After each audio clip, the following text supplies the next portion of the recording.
There's a nursery rhyme that has haunted me since childhood.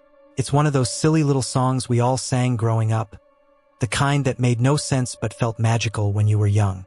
My grandmother taught it to me, saying it was passed down from her own grandmother, who grew up in our little town. The words were simple and a bit eerie, but I remember how her voice took on a sing-song quality when she'd say it. Little lights shine bright in the night, calling young children to take flight. If you don't hide, then you'll be found, and in the shadows you'll be bound. I never thought much of it at first. It was just one of many strange old songs that got caught in my head. But every time I sang it with friends, something odd would happen. Little things at first.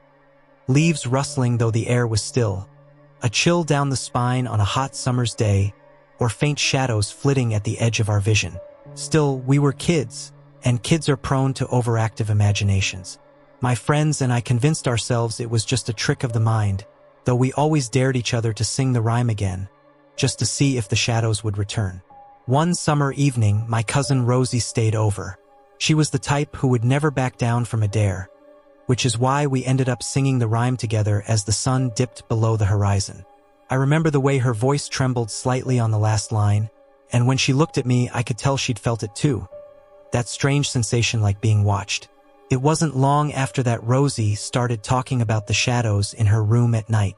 She'd call me up, terrified, saying she saw figures moving at the edge of her bed or heard footsteps creaking on the floorboards.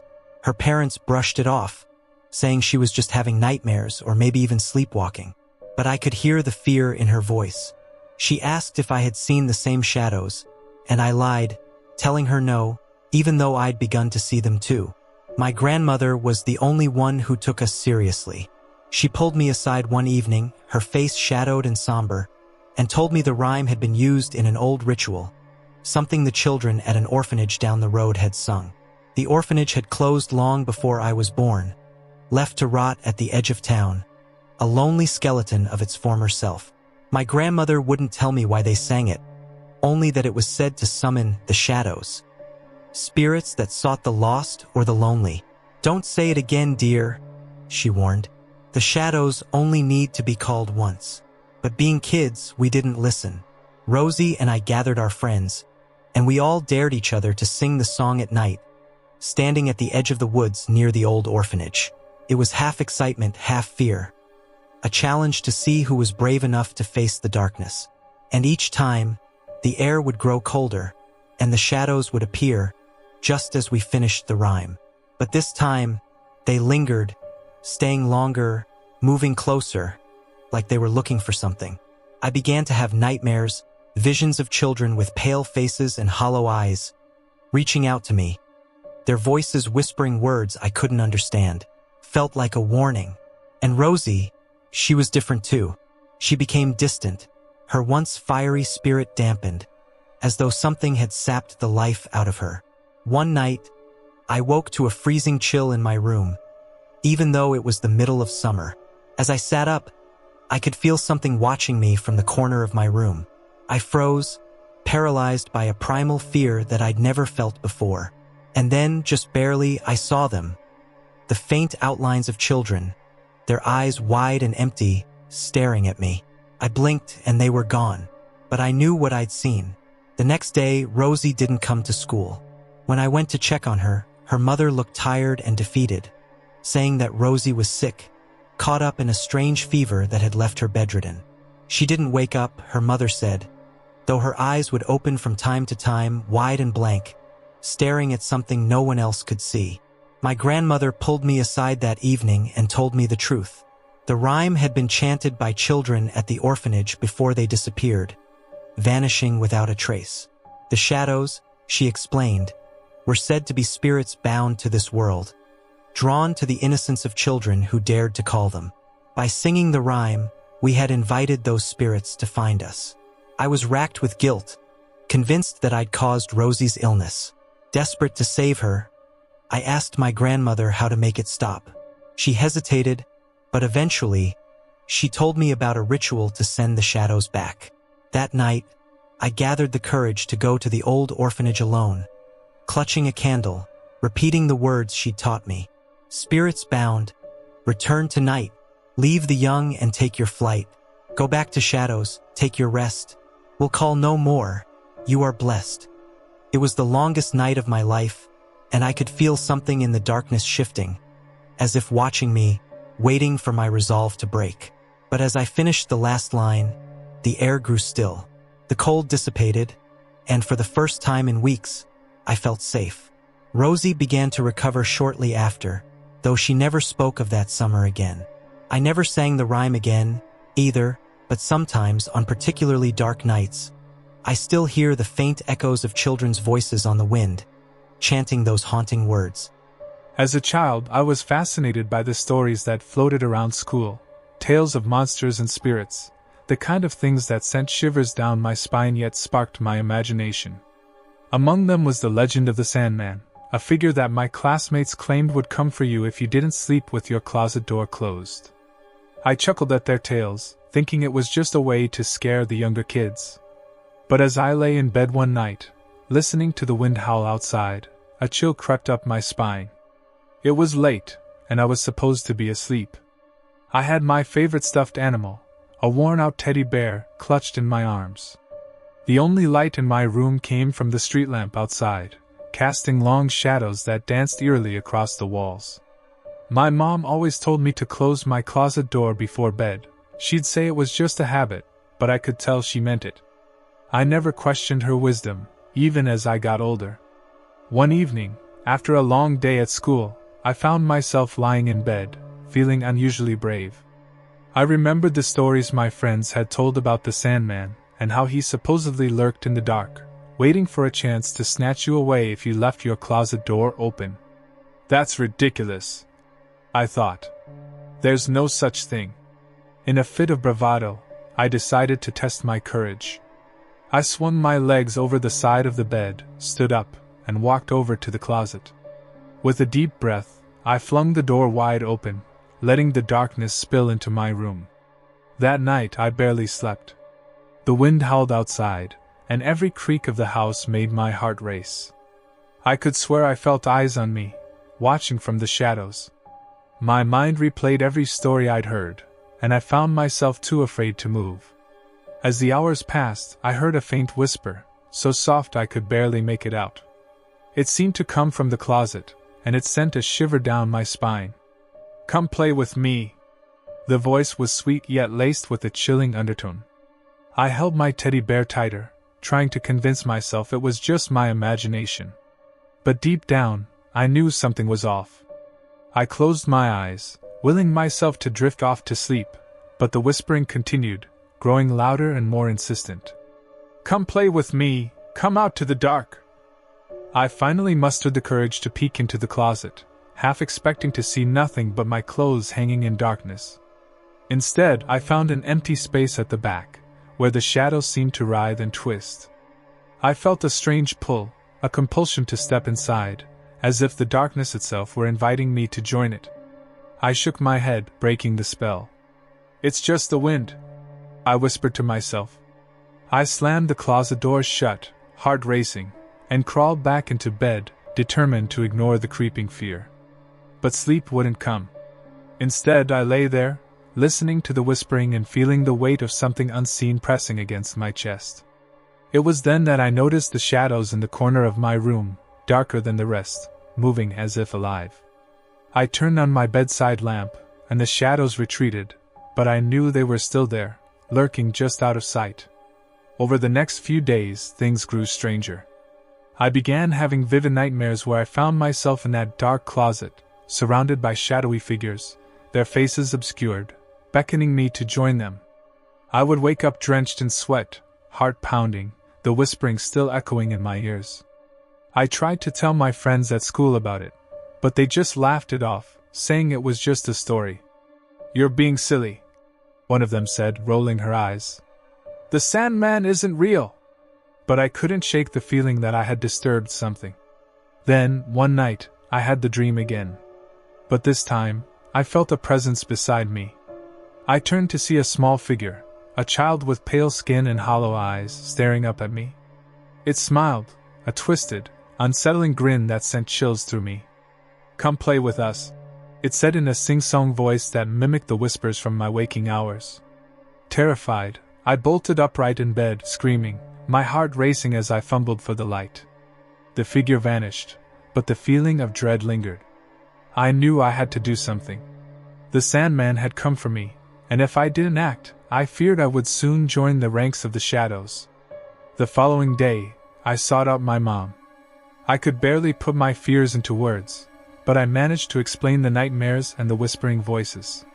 Her expression changed, and she sat me down, her eyes serious. I used to hear stories about the Sandman when I was your age, she confessed. They say he feeds off fear, looking for children who leave their closets open. It's not just a story, honey, it's a warning. I was terrified, but her words also offered a glimmer of hope. What can we do? I asked, desperation creeping into my voice. We have to close the door and never open it again, she replied. And if you feel scared, just remember, you have the power to banish the darkness. You're stronger than you think. That night, as I prepared for bed, I took her words to heart. I closed my closet door tightly and locked it, as if sealing away whatever darkness lurked inside. I climbed into bed, clutching my teddy bear, and whispered a small prayer, asking for protection.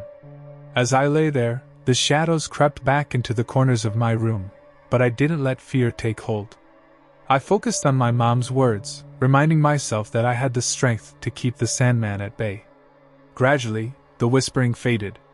Night after night, I kept my closet closed, and slowly but surely, the nightmares began to wane.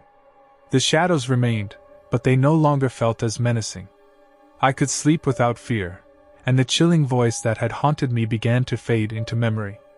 Years later, I still remember that time vividly, and I'd kept my closet door closed ever since. My friends eventually grew out of the Sandman stories, but I never did. I understood that some legends are rooted in truth, born from fear, and it's best to respect the darkness that sometimes lurks just beyond our sight.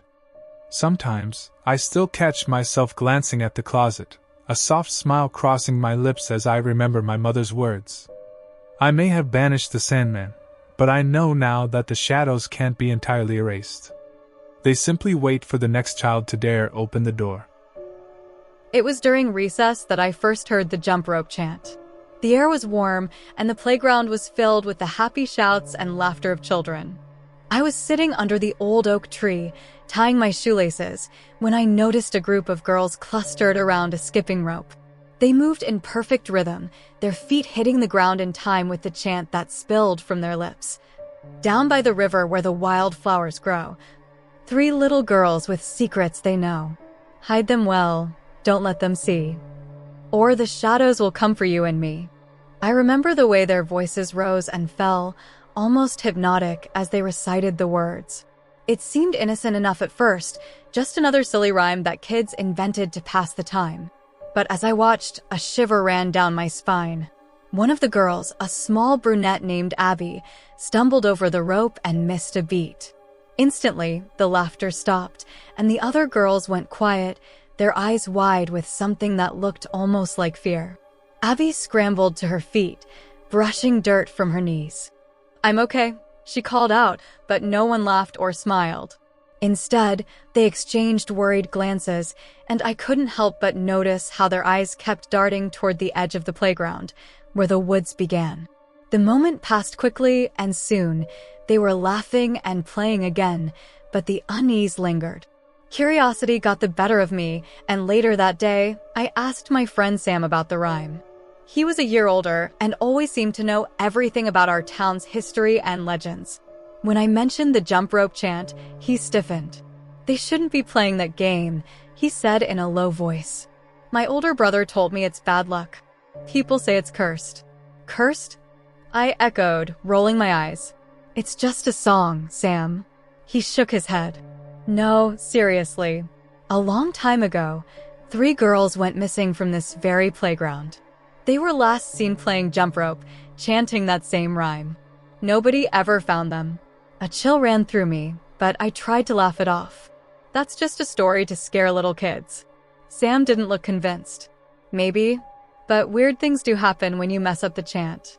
Despite his warning, I couldn't stop thinking about the rhyme. The next day, I watched the girls play again, and sure enough, they chanted the same lines, their feet moving in perfect unison. This time, nothing went wrong, but the tension in the air was palpable, as if everyone was holding their breath, waiting for something to break the spell. It wasn't long before I found myself standing in the jump rope circle, my hands sweating as I gripped the rope. Abby had invited me to join, and I didn't want to seem scared. We began to chant, our voices blending together. Down by the river where the wildflowers grow, 3 little girls with secrets they know. The rope swung higher, and I focused on keeping up, my feet moving automatically. I could feel the rhythm of the chant pulsing through me, almost like a heartbeat. Then, in a moment of panic, I misstepped. The rope snagged my ankle, and I stumbled, falling hard on the asphalt. Everyone froze. The rope lay still, and the air felt heavy. Abby looked at me with wide, frightened eyes. "You shouldn't have messed up," she whispered, her voice trembling. Before I could respond, a strong gust of wind swept through the playground, rustling the leaves on the trees and carrying with it a whisper I couldn't quite make out. The world seemed to hold its breath. Then, as quickly as it had come, the wind died down, and the playground returned to normal. But I could feel something had changed. That night, I couldn't sleep. The words of the chant echoed in my head, and shadows danced across my bedroom walls. At around midnight, I was jolted awake by the sound of faint giggling coming from outside my window. Heart pounding, I crept out of bed and pulled the curtains aside. The street was empty, but the giggling continued, growing louder, and I could have sworn I saw something move at the edge of the woods. The following day at school, Abby was absent. Her best friend, Charlotte, told everyone that Abby had come down with a fever and wouldn't stop talking in her sleep about shadows. My stomach twisted, and I couldn't help but wonder if it was because of the jump rope chant. Days passed, and strange things began happening to those of us who had played that day. My friend Mia, who had been chanting beside me, claimed she felt someone watching her at night. Sam even told me he saw shadows moving in his room when he knew he was alone. We were all on edge, and the once lively playground had become a place of quiet, nervous glances. Determined to find answers, I visited the town library, digging through old newspapers until I found the article Sam had mentioned. It was dated from the 1960s and told the story of 3 girls who had disappeared from our school. The last witness to see them claimed they had been playing jump rope, chanting a rhyme about secrets and shadows. The article ended with a chilling note. The girls were never found, and the case remained unsolved. Fear gripped me, but I knew I had to do something. That night, I gathered Sam and Mia, and we met at the playground under the dim glow of a street lamp. The place felt eerie in the dark, and the air was thick with tension. "We need to fix this," I said, my voice trembling. "We need to finish the chant, properly this time, without messing up."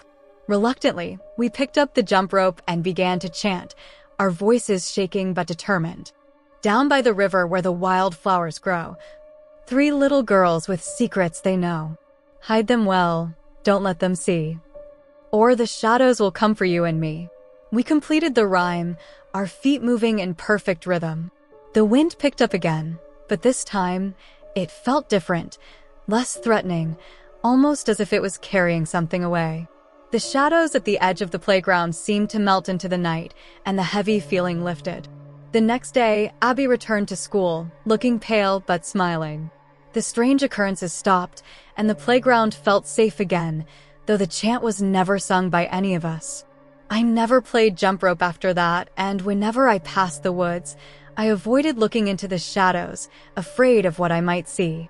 Years later, I still hear rumors of kids daring each other to chant the rhyme, but I know better. Some stories, some rhymes, hold secrets that shouldn't be disturbed. And I'll never forget the feeling of something ancient and dark, lurking just out of sight, waiting for the next child to slip up. I've always had a strange relationship with dolls. As a child, I loved them. Lined them up in neat little rows, combed their synthetic hair, and whispered secrets into their plastic ears. But one doll, in particular, changed the way I felt about them forever. My grandmother gave me the doll for my 8th birthday. It was a porcelain beauty, with ringlets of auburn hair and eyes that seemed far too realistic. Its dress was made of lace, perfectly white and pristine, with delicate embroidery on the bodice. My grandmother had found it at an antique shop and was enamored with it, though something about it made me feel uneasy even then. "She's a special doll," my grandmother told me, her eyes twinkling. "Her name is Annabelle. Take good care of her, won't you?" I smiled politely and nodded, but as soon as I got home, I set Annabelle on a shelf in my room, facing away from my bed. I tried to ignore the creeping feeling that her eyes were following me as I moved around. Still, she was a gift, and I didn't want to hurt my grandmother's feelings. The first few nights after I got Annabelle were uneventful, though I felt a constant awareness of her presence. I'd wake up in the middle of the night, sure I'd heard something, small, rustling noises, like fabric brushing against wood, but I convinced myself it was just the house settling. It wasn't until a week later that things really started to get weird. I was lying in bed, reading a book, when I heard it, a faint whisper. It was so soft, I almost missed it, like someone breathing right next to my ear. I froze, my heart pounding, and strained to listen. The whispering stopped. I glanced at Annabelle, still sitting on the shelf, her head tilted slightly to the side, as though she were watching me. "Stop being silly," I whispered to myself, but I couldn't shake the feeling of dread that had crept up on me.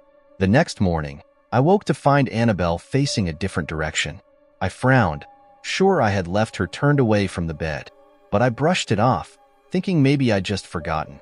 That night, I turned her to face the wall again, determined to prove to myself that it was all in my head. But it wasn't. When I woke up, she was facing me once more, her glassy eyes staring directly into mine. I sat up in bed, heart hammering, and tried to rationalize it. Maybe my mom had come into my room and moved her? I went downstairs, feeling the weight of my anxiety, and asked my mom if she had touched Annabelle. She shook her head, looking confused. The whispering grew louder over the next few nights. I would wake up to hear it, soft and insistent, like someone speaking just out of reach. I couldn't make out the words, but the tone was clear, urgent and angry. One night, I gathered all the courage I had and approached the doll, trembling. I picked her up, her porcelain face feeling cold under my fingers, and examined her. Nothing seemed out of the ordinary, but the whispers continued even as I held her, sending a shiver down my spine. Desperate, I decided to put Annabelle in the closet. I shut the door tight and climbed back into bed, convinced that would put an end to the eerie happenings. But it didn't. In fact, things got worse. That night, I woke up to the sound of something knocking, 3 sharp raps against the closet door. I held my breath, paralyzed with fear. The knocking stopped, and then the whispering started again, louder and clearer than before. "Let me out," it said. "You can't hide me." I scrambled out of bed, my legs shaky, and ran to my parents' room. I told them everything, my voice breaking. My mom and dad exchanged a look, but followed me back to my room. Of course, when they opened the closet, Annabelle was just sitting there, lifeless and still. They tried to reassure me, but I could tell they didn't believe me. My dad even joked that I had too much of an imagination, but I knew what I'd heard. The next day, I begged my grandmother to take the doll back. She looked at me with surprise, but then her expression darkened, and she let out a long sigh. "I didn't want to tell you," she admitted, "but that doll has a bit of a history. The previous owner claimed it was cursed, but I thought it was just a silly superstition." "I'm so sorry, dear." I couldn't believe it. "A bit of a history?" I asked, incredulous. My grandmother hesitated. "The woman who owned it before said the doll would whisper to her and move on its own. She was convinced it was angry. But when I saw it in the shop, I thought it was too beautiful to leave behind. I begged her to get rid of it, and she agreed. We wrapped Annabelle in layers of cloth and drove to a nearby thrift store where we donated her. I remember feeling a sense of relief as we drove away, convinced the nightmare was over. But the experience left me wary of dolls forever. Sometimes, late at night, I still think about Annabelle and wonder where she is now. The thought of someone else finding her sends chills down my spine. A few weeks after we got rid of her, I overheard my grandmother talking to my mom, saying the thrift store owner had called claiming strange things had started happening at the store. Objects moved on their own, and at night, whispering echoed through the aisles. I never asked for more details. Some mysteries, I realized, are better left unsolved. And though I'll never see Annabelle again, I still hear those whispers sometimes, soft and distant, reminding me that some things are never truly gone. I was 10 years old when I first heard about the legend of the Red Ribbon. It was one of those campfire stories passed around by older kids at our annual summer retreat. We were gathered in a circle, the firelight casting flickering shadows on our faces, when my friend Jake leaned forward, his eyes wide and serious. "They say if you ever find a red ribbon tied around a tree in the woods," he whispered, "you have to walk away without touching it. No matter what. The ribbon marks a grave, a place where something terrible happened. If you untie it, you'll wake whatever is resting there." Some of the younger kids gasped, but I scoffed, trying to act tough. "That's just a story," I said, rolling my eyes. Jake smirked at me and shrugged. "Believe what you want," he replied, "but don't say I didn't warn you." I laughed it off, but his words stayed with me, echoing in my mind every time I wandered into the woods near our camp. I wasn't afraid of ghost stories, or so I told myself, but there was something about that legend that made the hair on the back of my neck stand on end. A week later, curiosity got the better of me. It was late afternoon, and the sun was starting to dip below the horizon, painting the sky in hues of orange and pink. I was exploring the woods alone, enjoying the peace and quiet, when I stumbled across it. A red ribbon tied in a perfect bow around the trunk of an old oak tree. It fluttered gently in the breeze, the crimson fabric stark against the dark bark. My breath caught in my throat. The legend rushed back to me, and for a moment, I felt rooted to the spot. The woods around me seemed to hold their breath, waiting. I took a hesitant step closer, my curiosity warring with the nagging sense of dread. "It's just a ribbon," I whispered to myself. "Nothing's going to happen." I reached out, my fingers trembling, and grasped the silky fabric. As I untied the bow, a strange feeling washed over me, like an electric shock running up my arm. The ribbon slipped free, and I stuffed it into my pocket, my heart pounding. I tried to shake off the unease and continued my walk, pretending I wasn't terrified. But the woods felt different. The air had grown colder, and an unnatural stillness had settled over the trees. The usual sounds of birds and rustling leaves had vanished, replaced by an eerie silence. I quickened my pace, heading back toward camp, but no matter how far I walked, I couldn't shake the feeling that something was following me. That night, I lay in my bunk, wide awake, clutching the red ribbon in my fist. I told myself it was all in my head, but sleep refused to come. Around midnight, I heard it, a soft rustling outside my cabin, like footsteps moving through the underbrush. I held my breath, straining to listen. The footsteps drew closer, stopping just beneath the window by my bed. I squeezed my eyes shut, my heart hammering. A whisper drifted through the glass, faint and cold. "Give it back!" My blood ran cold. I wanted to scream, but fear had stolen my voice. I opened my eyes just enough to see a shadow pass over the window, and I knew I had to do something. With trembling hands, I grabbed a flashlight and slipped out of my bunk, my feet barely making a sound on the wooden floor. The camp was dark and silent, everyone else asleep. I crept outside, clutching the ribbon and my flashlight. The woods loomed before me, but I had no choice. I had to return the ribbon. The whisper repeated, growing louder, more insistent. "Give it back!" I ran into the woods, the beam of my flashlight cutting through the darkness. The shadows seemed to close in around me, and the trees twisted into unfamiliar shapes.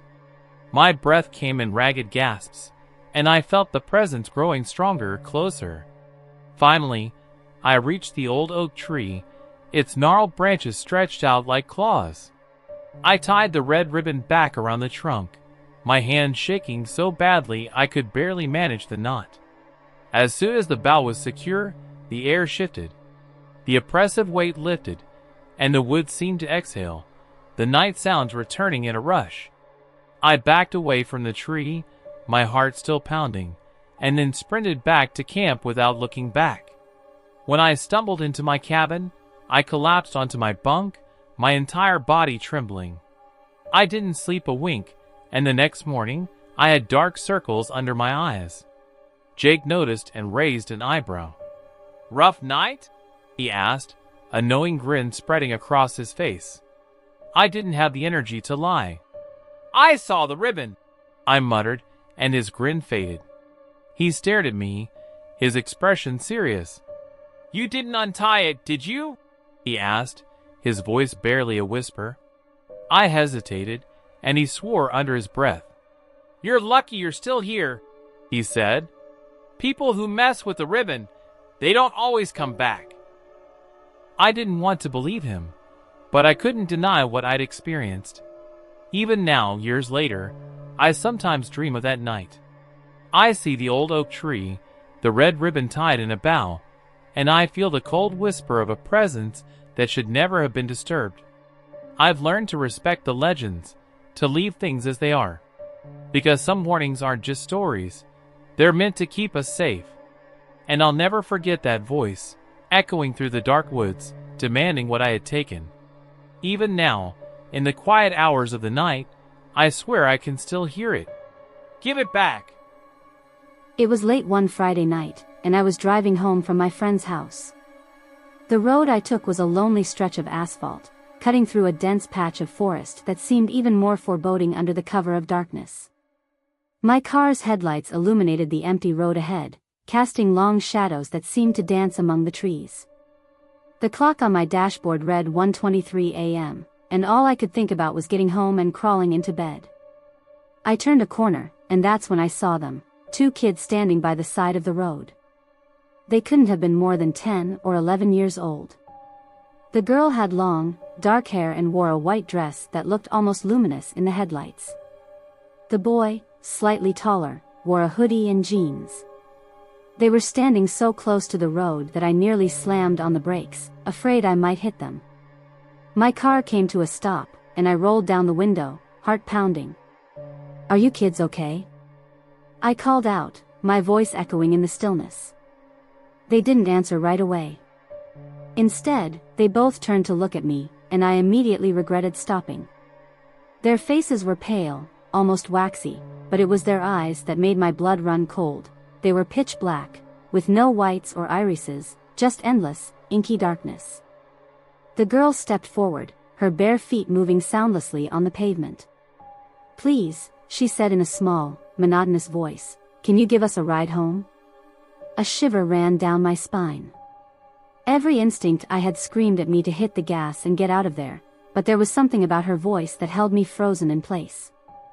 It was strangely emotionless, as though she were reading from a script. The boy stepped forward too, his black eyes reflecting the headlights. "We're lost," he added, his voice equally flat and cold. "We need your help." I've always had a soft spot for kids, but something about this situation felt deeply wrong. My hand was already reaching for the door handle when the girl spoke again, her voice sharper this time. "We can't come in unless you invite us." That snapped me out of my trance. Invite them in? My mind raced, piecing together every horror story I'd ever heard. There were urban legends about children like these, black-eyed, emotionless beings that appeared at night, seeking entry into homes and cars. No one knew what happened if you let them in, but those who did rarely had happy endings. I'm sorry, I stammered, my voice cracking. "I can't help you." Their expressions didn't change, but a strange pressure seemed to fill the air, as if the night itself were holding its breath. The boy took another step closer, his hands clenching into fists. "Please," he insisted, his voice taking on a chilling edge. "We need to come in." I shook my head, fear coursing through me. My hand moved to the gear shift, and the girl's face twisted into something almost like a sneer. "You'll regret this," she said, her voice dropping to a low hiss. I didn't wait to find out what she meant. My foot slammed on the gas, and my car shot forward, leaving the kid standing in the rearview mirror. I couldn't stop shaking, my knuckles white as I gripped the steering wheel. Even as I sped away, I couldn't shake the feeling that they were watching me, those black, soulless eyes boring into the back of my head. I made it home in record time, my heart still racing. After locking every door and window in the house, I sat in the living room, trying to convince myself that it had just been my imagination. Maybe it was a prank, I told myself. Maybe they were just two kids with creepy contacts. But then, around 3 a.m., the knocking started. It was soft at first, just a gentle tap tap tap on the front door. I froze, the hairs on my arms standing on end. The knocking grew louder, more insistent, until it echoed through the entire house. My phone lay on the table, but I couldn't bring myself to grab it. I crept to the door, my hands trembling, and pressed my ear against the wood. "We know you're in there," a voice whispered. It was the girl, her tone devoid of emotion, but somehow full of menace. "Please let us in." I backed away from the door, my heart pounding so hard I thought it might burst. The knocking continued, relentless, and then the boy's voice joined in. "It's so cold out here," he said. "We're so cold. Let us in." I didn't dare move, afraid that any sound I made would betray my presence. The knocking went on for what felt like hours, and then, suddenly, it stopped. Silence fell, heavy and oppressive. I waited, every muscle in my body tense, but there was nothing, no whispers, no footsteps, no more knocking. Eventually, exhaustion overtook me, and I fell into a fitful sleep on the couch, every light in the house still blazing. When I woke the next morning, the sun was shining, and the events of the night before felt like a bad dream. But when I stepped outside, my blood ran cold. There, on the front porch, were two small, muddy footprints, leading right up to the door. I haven't seen the black-eyed children since that night, but I still think about them. Sometimes, when I'm driving alone late at night, I catch myself glancing at the side of the road, half expecting to see them standing there, waiting. And I never stop wondering what might have happened if I had invited them in. Growing up, my town had a small, run-down playground tucked away behind the old elementary school.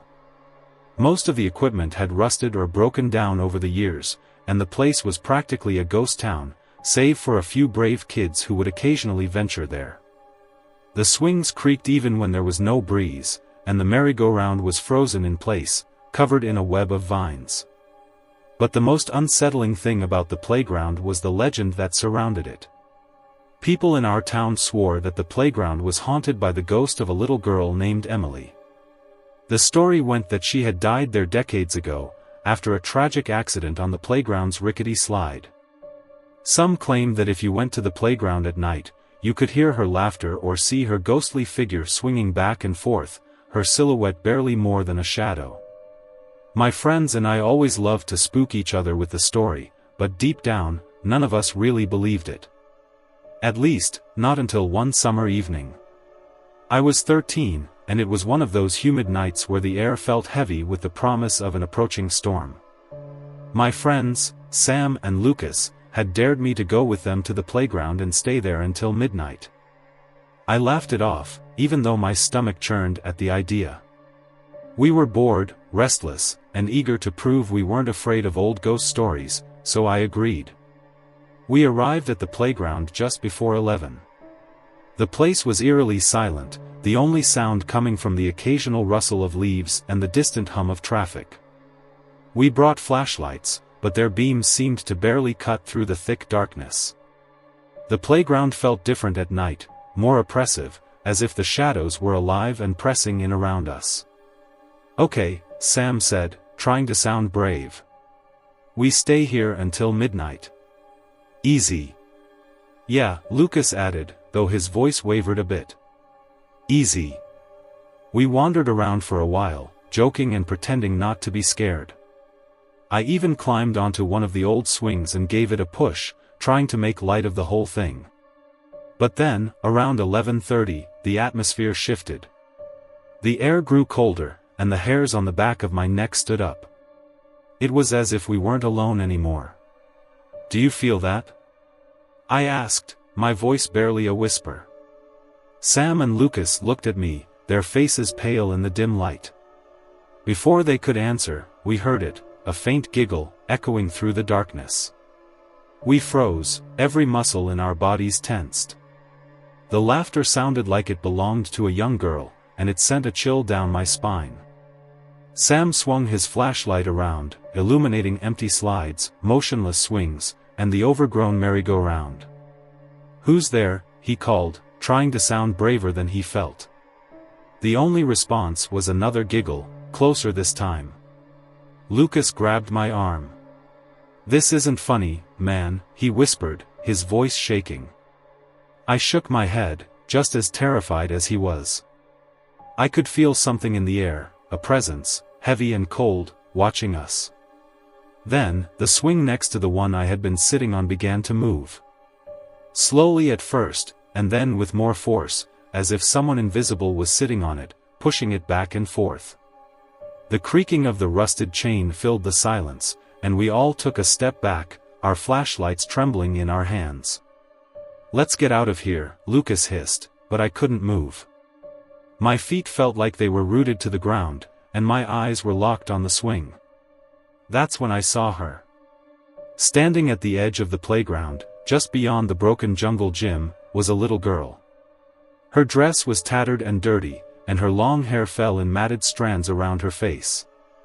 But what unnerved me most was that she was transparent. Her eyes met mine, and for a moment, I couldn't breathe.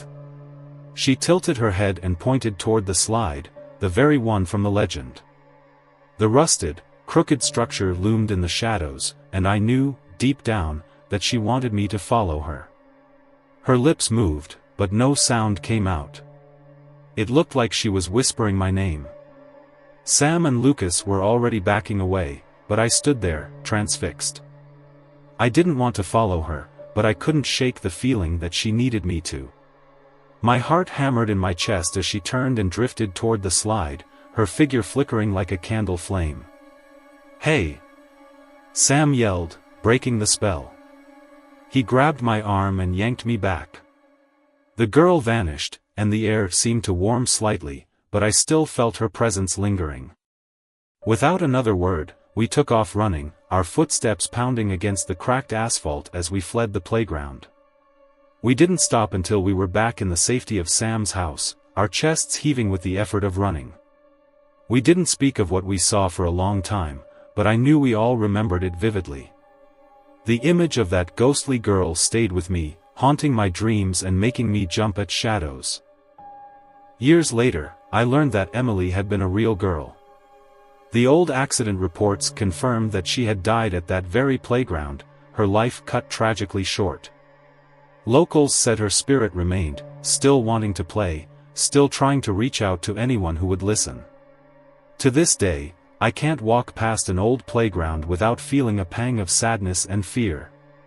And whenever I hear the faintest hint of laughter in the distance, I can't help but wonder if Emily is still out there, waiting for someone to join her in a game that never ends.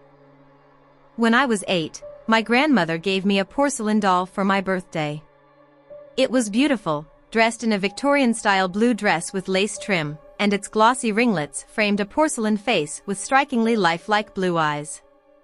As a kid, I loved dolls, and even though there was something slightly unnerving about this one, I was thrilled to add it to my collection.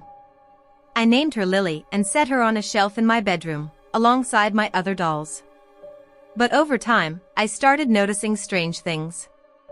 At first, they were small, subtle details that I could easily brush off. Sometimes, I would come home from school and find Lily sitting in a different position than I remembered. I convinced myself that I must have accidentally bumped the shelf, or maybe my mom had moved it while cleaning. But things quickly escalated. One night, I woke up to the sound of whispering. It was so faint, almost like a rustling breeze, but definitely there. My heart thumped as I lay in bed, straining to hear where it was coming from. The room was dark, and shadows danced across the walls, but the whispering seemed to be coming from my shelf. specifically from Lily. I sat up, clutching my blanket, and stared at the doll.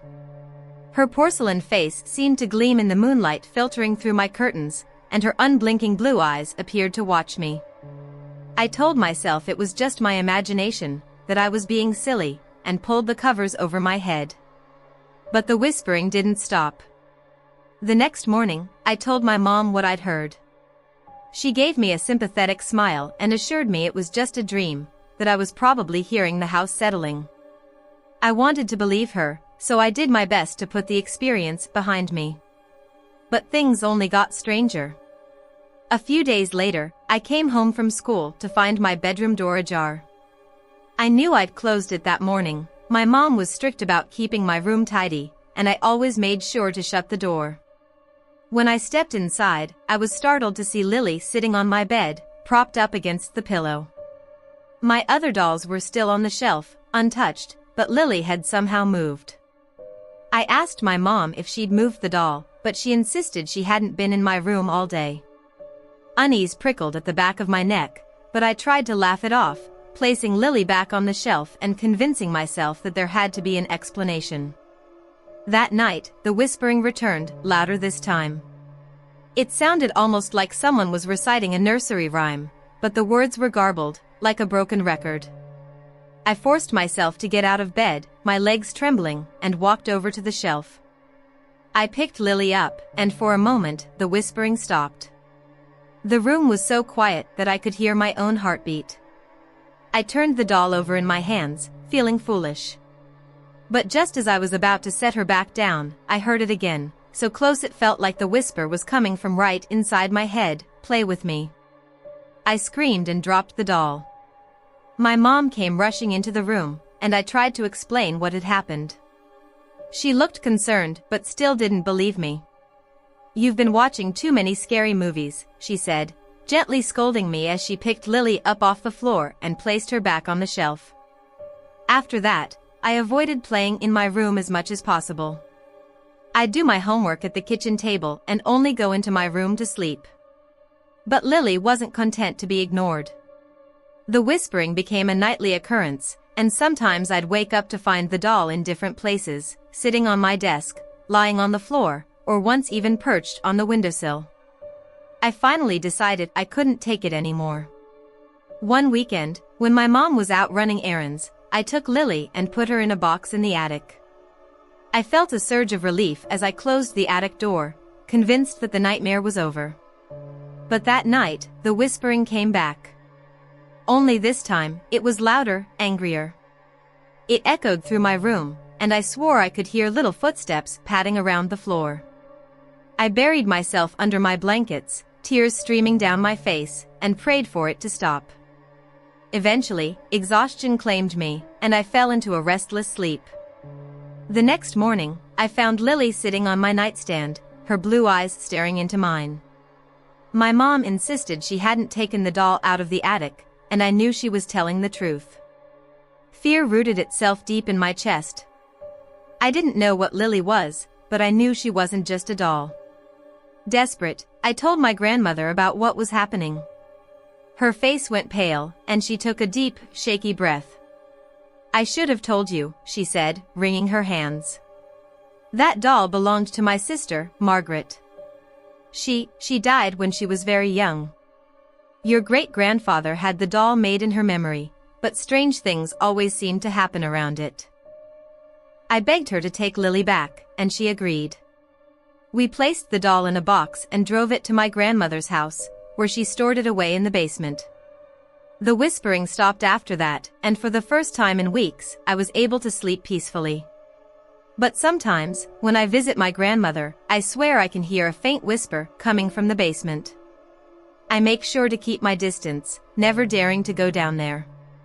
Because I know that Lily is still waiting, her porcelain face hiding whatever spirit or darkness clings to her. And she's still whispering, just waiting for someone new to play with. When I was 12, my family moved to a small rural town, surrounded by dense forests. Our new house was cozy, with a big backyard that sloped down into the woods. During the day, the forest seemed peaceful and inviting, but at night, it transformed into a labyrinth of shadows and whispering trees. My dad always warned me not to venture too far into the woods, especially at dusk. I thought it was just the usual parental overprotectiveness, so I never paid his warnings much mind, until the summer I met the shadow children. It was late July, and my parents had gone out for the evening, leaving me home alone. The air was thick and humid, and a golden sunset bathed everything in a soft, almost dreamlike glow. Bored and restless, I decided to explore the edge of the forest. I knew I wasn't supposed to, but curiosity got the better of me. The woods were buzzing with the sounds of crickets and rustling leaves. I wandered along a barely visible path, careful to keep my house in sight. As I kicked a stone down the trail, I heard a child's laugh, clear and sweet, coming from deeper in the forest. I stopped, my heart beating a little faster. It wasn't unusual to hear laughter in the neighborhood, but there was something about this sound that felt off. It was too perfect, almost like a recording, and it echoed in a way that made the hairs on my arms stand up. "Hello?" I called out, feeling silly as my voice trembled. Silence. Then, more laughter. This time, it sounded closer. "Is someone there?" I stepped off the path, pushing aside branches and leaves. The light was fading quickly, casting long, twisting shadows. I told myself I was just being paranoid, that it was probably just some neighborhood kids playing. But deep down, I felt uneasy. The laughter stopped, and for a moment, the forest went dead silent. Then, I saw them. 3 children stood in a small clearing, barely illuminated by the last rays of sunlight. There were 2 boys and a girl, all around my age, dressed in old-fashioned clothes that looked like they belonged in another century. The girl wore a tattered dress with lace trim, and the boys had suspenders and button-down shirts. Their skin was pale, almost ghostly, and their eyes were wide and dark, like polished stones. "Who are you?" I asked, taking a hesitant step forward. My voice seemed to vanish into the stillness around us. The girl tilted her head, her long, dark hair falling over her shoulder. She smiled, but it didn't reach her eyes. "We're playing hide and seek," she said, her voice soft and sing-song. "Do you want to play with us?" Something in her tone sent a shiver down my spine. The boys exchanged glances, their smiles widening in an unsettling way. I forced a laugh, trying to mask my growing fear. I should probably head home. It's getting late." The girl's smile faltered. "But it's so much fun," she insisted, stepping closer. Her bare feet made no sound on the forest floor. "Stay and play with us. We've been waiting for someone new." I took a step back, and one of the boys' faces twisted into a frown. "Don't you like games?" he asked, his voice suddenly sounding hollow and wrong.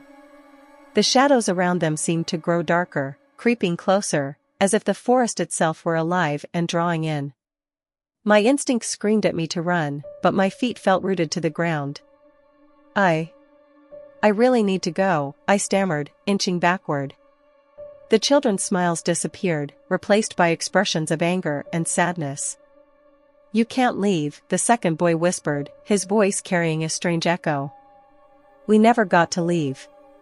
Panic surged through me, and I finally managed to move, turning and bolting back toward the path. Branches whipped at my face and arms, and the laughter erupted behind me, louder and more distorted. It sounded wrong, like the laughter of children who had forgotten how to be happy. I stumbled out of the woods, breathless and shaking, and didn't stop running until I was safely back inside my house. I locked the doors and closed the curtains, my heart pounding in my ears. The woods outside were now cloaked in darkness, and I half expected to see the shadow children standing at the tree line, watching me. But they didn't appear. When my parents came home later that night, I didn't tell them what had happened. I knew they wouldn't believe me, and part of me wasn't even sure I believed it myself. But from that night on, I stayed far away from the forest, especially at dusk. A few weeks later, I overheard some neighbors talking about the local legends. They spoke of children who had gone missing in those woods long ago, their bodies never found. People said their spirits lingered, looking for new friends to join their endless games. Even now, as an adult, I can't shake the memory of those dark-eyed children and their unsettling laughter. And whenever I visit my childhood home, I make sure to steer clear of the forest, afraid that they're still there, waiting for someone to play with. When I was 10, my family took a summer trip to visit my aunt and uncle, who lived in a small, picturesque town nestled in the Appalachian Mountains. Their house was charming, with a wraparound porch and a sprawling backyard that opened onto acres of dense forest. It was the perfect place for a kid to explore, and I spent hours wandering the trails, pretending I was an adventurer in an enchanted wood. One afternoon, my cousin Rachel and I decided to explore an overgrown trail we had never dared to venture down before. Rachel, who was a year older than me, always insisted she was braver, and she led the way with a flashlight in hand, even though it was broad daylight. The trail twisted and turned, winding deeper into the forest, until we stumbled upon something unexpected, a crumbling stone well, half hidden by wild ivy. The well looked ancient, its stones worn smooth by time. As we stepped closer, Rachel's flashlight beam danced over something shiny at the base of the well. Curious, I knelt down and picked it up. It was a silver ring, intricately carved with symbols I didn't recognize. Despite being half buried in dirt, it had no tarnish, it gleamed like it had just been polished. "Whoa," Rachel whispered, leaning in for a closer look. "That's cool. You should keep it." I wasn't so sure. The ring felt oddly cold in my hand, and there was something about the carvings that made me uneasy. But I didn't want to seem scared, so I slipped it onto my finger. It fit perfectly, almost like it was made for me. As we turned to leave, a gust of wind rustled through the trees, carrying with it a faint whisper. It sounded almost like a woman's voice, but we couldn't make out any words. Rachel and I exchanged nervous glances, and without another word, we ran back to the house, the thrill of adventure replaced by a gnawing sense of unease. That night, I lay in bed, the ring still on my finger. I told myself I'd take it off in the morning, but for some reason, I couldn't bring myself to do it. As I drifted off to sleep, the whispers from the woods seemed to echo in my dreams, growing louder and more insistent. I dreamt of a woman in a tattered black dress, her face hidden in shadow, standing by the well and holding out her hand as if she were waiting for something to be returned. I woke up in a cold sweat, the whispers still echoing in my ears. The room was dark, but a shadow moved near the window, making my heart leap into my throat. I reached for the flashlight on my nightstand and switched it on, only to see that nothing was there. But the unease lingered, heavy and suffocating. Over the next few days, strange things began to happen. Objects would move around on their own, Rachel's favorite hairbrush disappeared and reappeared in the kitchen, and my uncle's watch turned up buried in the flower bed. At night, I would wake to the sound of footsteps pacing outside my bedroom door, but when I mustered the courage to look, the hallway was always empty. The worst part, though, was the feeling that someone was watching me. Wherever I went, I felt unseen eyes on my back, and I couldn't shake the sense of being followed. Rachel, too, had grown quiet and jumpy. We barely spoke of the ring or the well, but I knew she felt it, too. One evening, after a particularly unsettling day, she pulled me aside. "You have to get rid of that ring," she whispered, her voice urgent. I think we woke something up." She was right. That night, I had the most vivid nightmare yet. The woman from my dreams appeared again, but this time, I could see her face. Her eyes were dark pits, and her mouth twisted into a grimace of rage. "Thief," she hissed, her voice echoing in my skull. "Return what you stole, or you'll never know peace." I woke up gasping, clutching the ring so tightly that it left an imprint on my palm. Terrified, I knew I had to put an end to this. Rachel and I agreed to return to the well the next morning, even though the thought made my stomach churn with fear. When we arrived at the well, the forest felt oppressively silent, as if the entire world were holding its breath. My hands shook as I pulled the ring off my finger. It felt like it was clinging to my skin, and dropped it back into the dirt where I had found it. The moment it left my hand, the air seemed to lighten, and a breeze rustled through the trees, carrying away the suffocating stillness. We waited, holding our breath, but nothing else happened. The whispers ceased, and the shadowy presence that had haunted me seemed to vanish. Rachel and I ran back to the house, vowing never to return to that part of the woods again. The rest of the summer passed without incident, but I never forgot the woman from my dreams or the way the ring had felt, cold and heavy, as if it were alive. My aunt later told me about an old local legend, a witch who had once lived in the forest, feared and shunned by the townspeople. They said she had cursed the land before she died, vowing that anyone who disturbed her resting place would pay dearly. I don't know if the story was true, but I've never worn another ring since that summer. And whenever I visit my aunt and uncle, I avoid the forest trails, especially the one that leads to the well. Because some treasures are better left buried, and some spirits are better left undisturbed.